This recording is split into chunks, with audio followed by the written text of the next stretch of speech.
up, everybody? We are back today at Copart North Yard in Mobile, Alabama on this Friday afternoon, gorgeous Friday afternoon. We got just enough clouds in the sky to keep us cool today. It's not that bad. It's about 88 today, so it's better than it has been the last few weeks. I am excited. I got a nice little list today. Hopefully we can find most of them.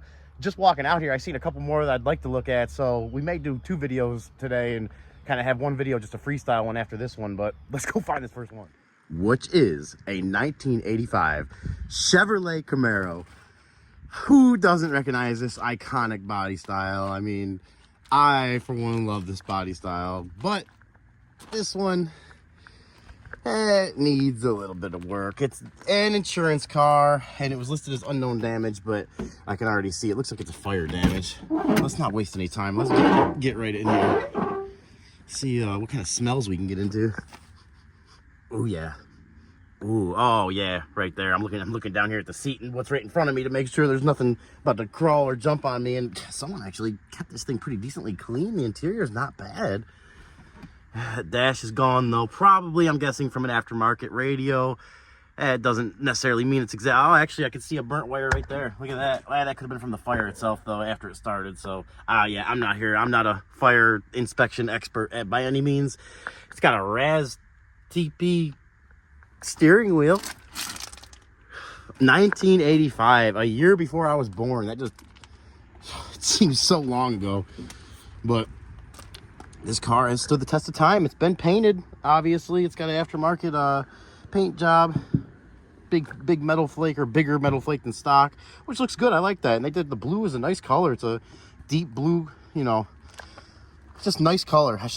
I'm not a body or paint person, so I don't even know what those colors and stuff would be called. I know just enough to get myself in trouble, but it looks good. And they painted the door jambs too, and you know, they didn't tape off stuff the best, but they did a decent job. Really doesn't look too bad.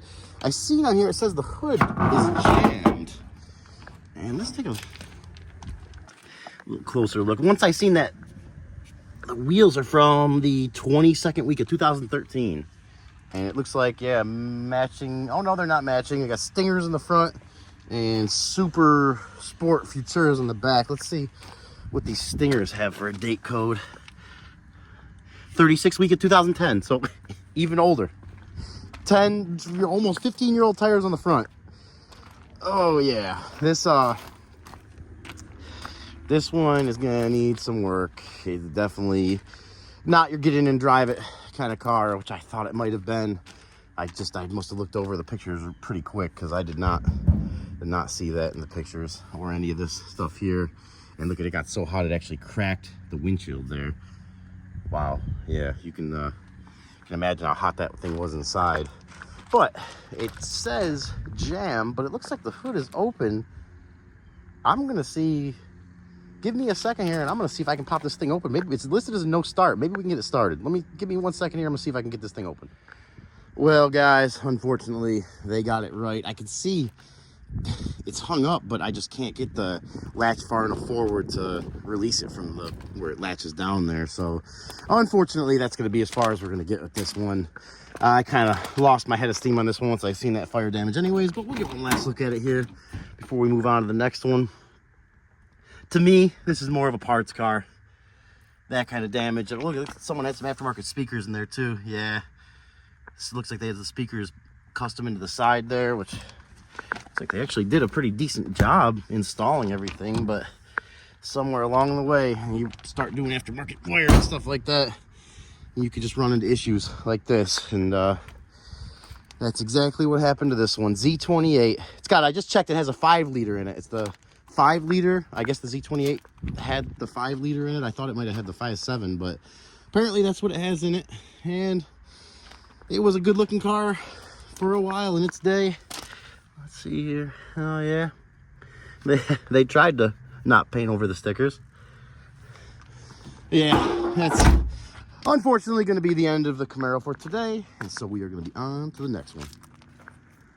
All right, guys, our next one up, second on the list for today, which they just happen to be right next to each other. I noticed this one as we were doing the first one, and then this one was another one I had on the list for today. This one was a freestyle that I seen it. I was going over to this one, and I was like, what's going on with this thing? So we're gonna look at that real quick right now. I like the Jettas. Second one on the list for today, a 2015, let me just double check myself on that, 2013 Volkswagen Jetta. I had a 14 flood damage a few years ago, and it turned out to be a great car. I put about 1,500 miles on it before I sold it just to make sure there was nothing wrong with it. And it sold fast. I made a nice profit, and it was a great car. This one is here because of this, apparently. It's lower mileage. I checked it online real quick. I think it was around 100,000, 110,000 maybe. It looks like you need a bumper and a fender. They got the light marked here, but I don't even see anything wrong with that. Little scuff mark there. Fender, I mean, it can't be... Is there anything wrong with the door here? I got the door a little bit and the mirror a little here, but that's... I mean, that's not bad. That's just something I would compound out, and it looks like a few scuff marks on it. Then you got the fender, which obviously this needs to be replaced, and the bumper that needs to be replaced. And silver, I would assume, is maybe a color you could find, you know, some used parts, color match parts on it. And she's been in the sun a lot. One way I can tell, kind of a little trick here I use to tell how much a car's been in the sun, is on the windshield here. It gets so hot down here that the windshield, this little bubble in here, is actually delamination of the windshield.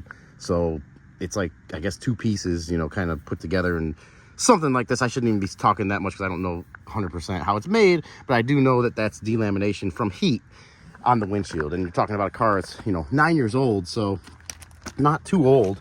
Another little ding there. Really not a bad car. Look at these hubcaps. Volkswagen getting a little fancy with their hubcaps. A little two-toe in there. Let's see if we can find a date on this thing. 15th week of 2023. And this is a Goodyear. Goodyear all season. Nice tire on it. What do we got up here? Different Dextero.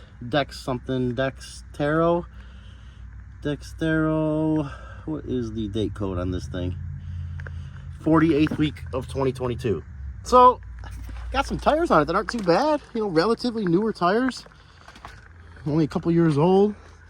Nice looking car. It's got the 2.5 liter in it, which is a good engine. It's a good engine. I think mine had the 2 liter or the 1.8 turbo in it. So, and I know they switched engines some of these years. I think had like 5 different engines they offer. The diesel, a 2.5 non-turbo like this one, and then they had a 1.4, a 1.8, I think a 2.0 too. They have a ton of different models, or a ton of different engines in the same model. And this is a salvage title. God, inside smells good.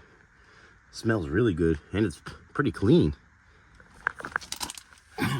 This might be with a salvage title down here, guys, in Alabama. If anybody has any specific questions about salvage title stuff, let me know, because there's some little things you need to know if you're getting into it, and every state has different laws pertaining salvage vehicles. Here in Alabama, I have to, when I buy something like this as salvage that an insurance company owns, I have to fix it and then call the DMV inspector to come inspect the car and make sure it passes inspection before they'll issue me a rebuilt title, which allows me to sell it. So not only does that cost money for the inspection, but it costs time. So if you're getting into this stuff, you buy something like this at the auction down here, don't expect to bring it home and put it up for sale the next day. It's a little bit of a process. Not too long, but, you know, there's a few weeks involved. And that's, you know, you got to fix it too. So possibly more than that, depending on how much of a fix you're looking at. Coolant looks great. And it's the right type, which is nice to see. Oil is a tiny little bit low, but clean. And still right at the bottom of the normal mark. All right, guys. Well, I think I've seen enough. Let's crank this thing up. I'm ready to throw some bids on it right now. Today's Friday, though. Every car that we're looking at today is up on Monday. So, let's see, we're probably completely dead. Yeah, completely dead. Let's throw the jump pack on it. I love this jump pack. Love this jump pack. The NOCO DB70. Highly recommended for any of you guys out there. Actually, we have a, sorry about that. There's a bug flying on my hand for a second. We have a, God, it's even pretty rare to see this little battery cover insulation thing. Normally this is always missing.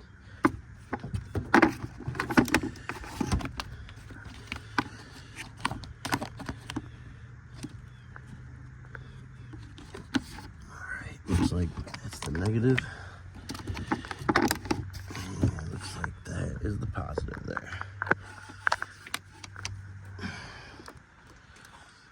that battery's got any juice in it at all. Nope. It's not completely like, oh yeah, there we go. There we go. Windshield wipers are on.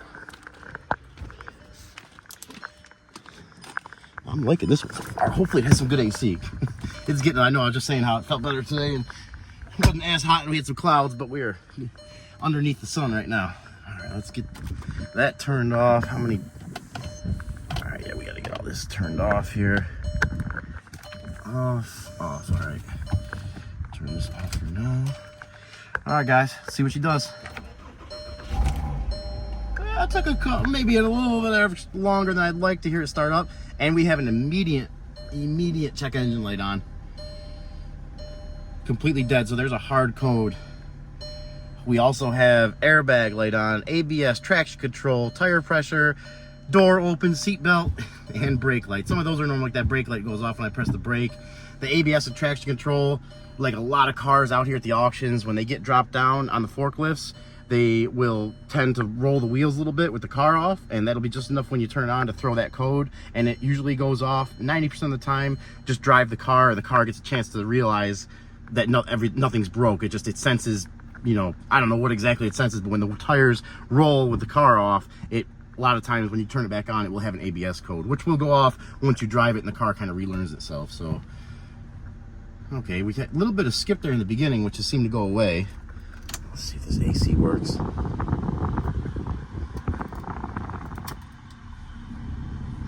Come on, AC. Come on. It's got a great fan in here, I'll say that. I do not feel any air conditioning working, though. I'll leave that on for a minute. Maybe it'll come to life. Is it trying? I feel like it might be trying. 96 degrees out, that says right there. Let's give it a little rev. Engine sounds healthy. Engine sounds healthy, but it does have that check engine light on. Let's see, does the important window work? Oh, that's the back one. The back one does work. Yep, important window works. Less important window. And even less important window, but they all work. All windows work. We got a headliner falling down. I had this same thing happening in my 2014. I called up a place and they wanted $600 and something to replace it. It just didn't seem worth it to me. I sold it as it was. And the new owner of the car that came to look at it, said that they were fine with that and they wouldn't have cared either way. So it's kind of another thing I've learned through the years. Some of the stuff that you think, you know, you have to replace to sell a car, you don't always have to do. Sometimes somebody, it seems like a lot of people would rather just have a lesser price on the car. Well, the AC is trying. It's trying, I think. It might just be my imagination. Put it in gear, make sure it goes into gear okay. Oh yeah, right into reverse, right into drive. It's about as much as you can test it out here. I mean, sometimes you can, you know, you can put it in drive like that, hold the brake and give it a little gas to see if it's, you know, pulling or making any weird noise under a little bit of a load, but it's about as much as you can test it out here. Yeah, I don't say, that AC is not feeling too good for me. It's an IN there. Normally that's for inoperable. I gotta see if they got this one marked as a runs and drives. Well, guys, I think that's about as much as we're gonna be able to look at this one. I am definitely gonna be a player on this one, but because of the stuff going on with it, you know, I'm gonna be a little less. You can get into this stuff and think, oh yeah, fender and bumper, then all of a sudden you got some sensor that won't turn off, and you know, you got to have that turned off for the salvage inspection. There's a lot of different things, and the airbag light alone, that's a whole nother thing. And I do have a little computer. It's not the best, but it does read airbag codes. I've used it in the past to figure out which module or sensor or, you know, seatbelt was bad and replaced it and reset it. It's worked for that, so it may work for something like this. But do I want to get into having to do all that? Not really, guys. So this one's, the AC is, it's cooling down. We'll give it a little gas here. Maybe it'll cool down a little better.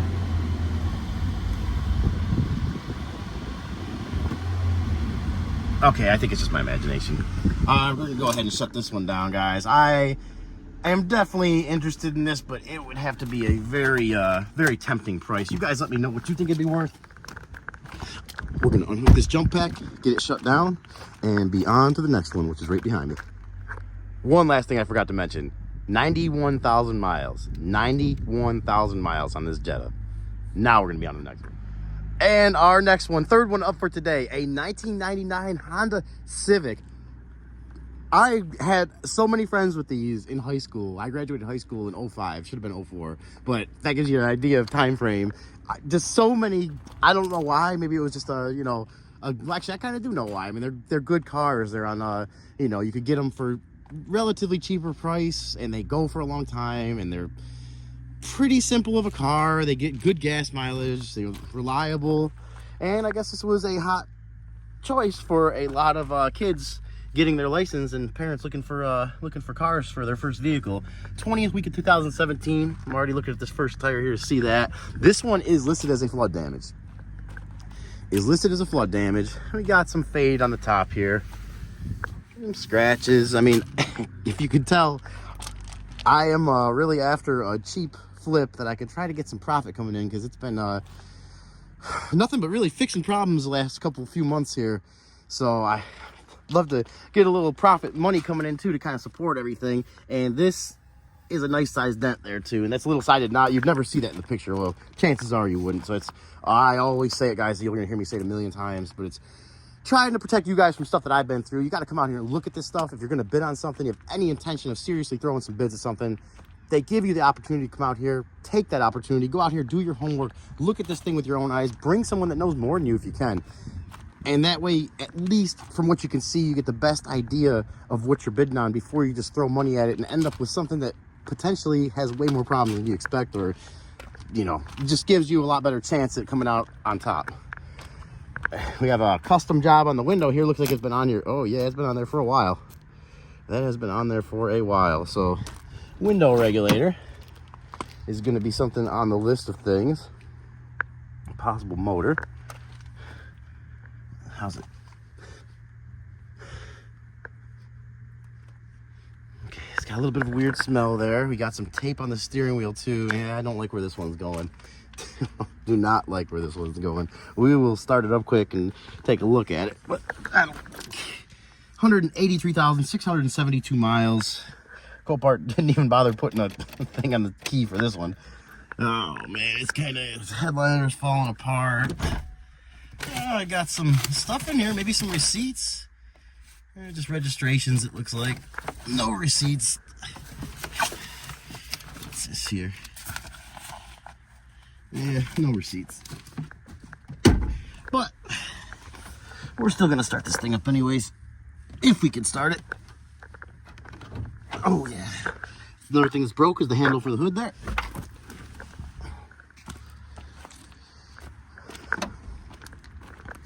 And when we get this thing open, we'll throw the jump pack on it.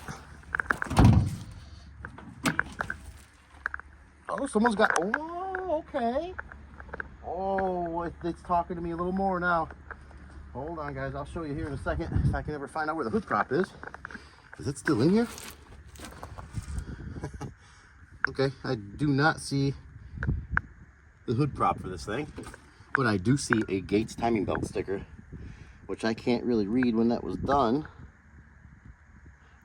but it's been done. And I also see some new wires on here. It looks like a new distributor, and that valve cover is leaking a little bit. Not too bad though. And you got a funnel in here for quick filling up fluids when they're low. All right, guys, I'm gonna have to set the phone down here for a second, so I'm gonna get this jump pack hooked up and we will be right back. All right, guys, we got our jump pack hooked up. Battery's actually from 23, so a little bit of a newer battery too.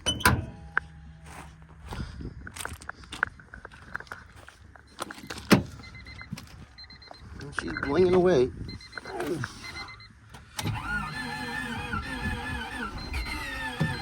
Oh, I don't like the sound of that. I do not like the sound of that at all. That sounds, to me that sounds like either an engine that's out of time or low compression. And maybe that is why it's here.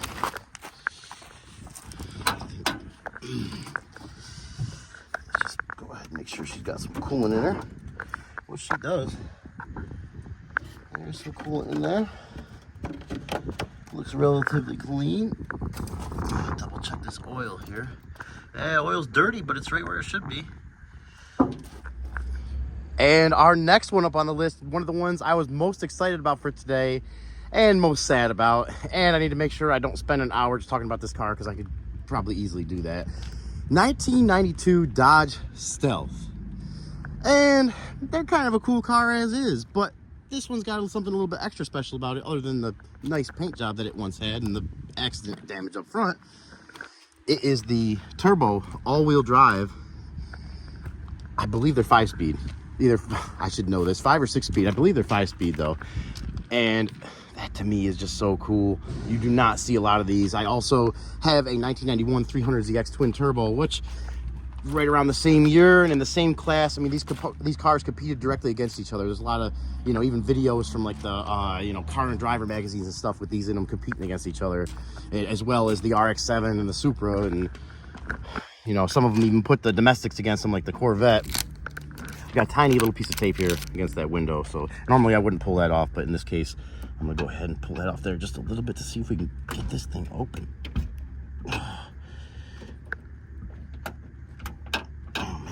We're gonna be able to. Yeah, I don't think that's happening. Unfortunately. Yeah, that's just connected to that. Got one rod here. Maybe we can get in. Was this thing like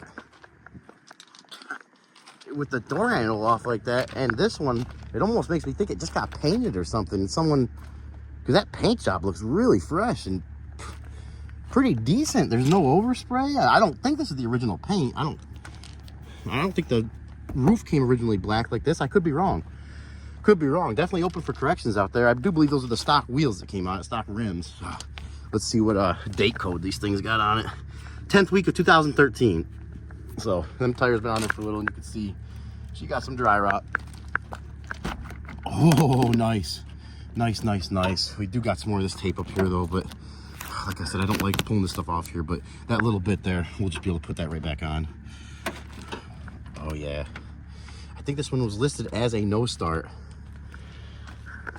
Oh man.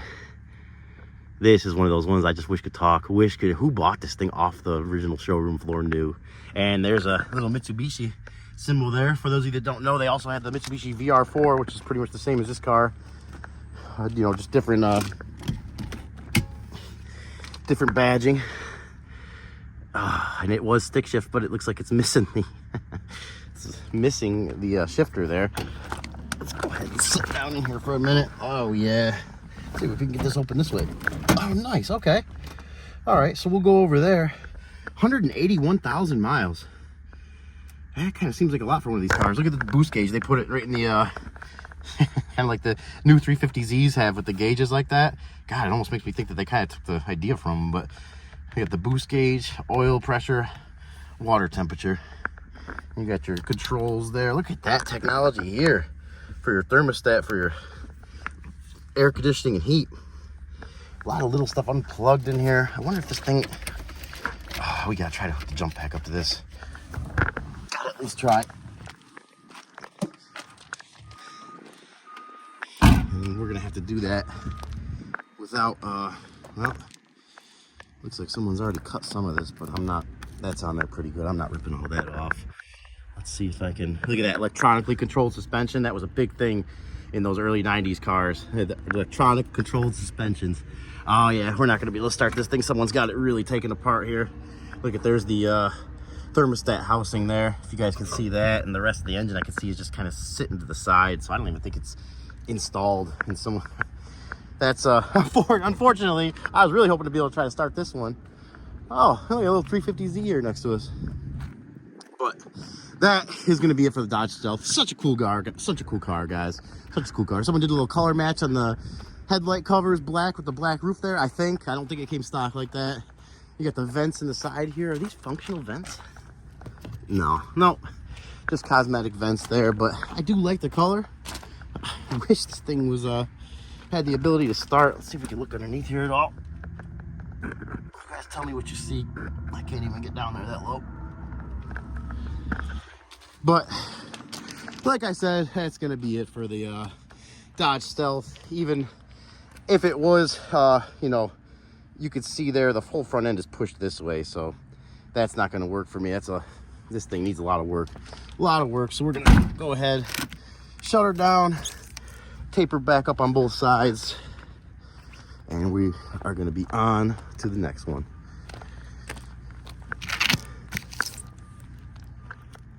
Real quick, I was just walking to the next car and I seen this and I was like, did someone put a bow on this car? Was this like a birthday gift or something? But nope, just some auction tape. Alrighty, ladies and gentlemen, that is going to be a wrap for, not today, but for those 4 vehicles. I just made an executive decision and I have another 3 to go, and I just figured 7 was too many. I get going on these vehicles and it would be way too long of a video. You guys comment and tell me if that's something you wouldn't mind seeing, a longer video with more vehicles, or like I think you guys would like more, and tell me if I'm wrong, breaking them up and putting them in, you know, no more than about 4 vehicles per video. 2 to 3 is really what I like to do. 3 is really ideal. So, but if you guys think any different, please let me know, because I will cater to whatever you guys think is best. And that's going to be a wrap for those 4. So I appreciate you guys watching. Stay tuned for part 2, and we will catch you later. Stay safe.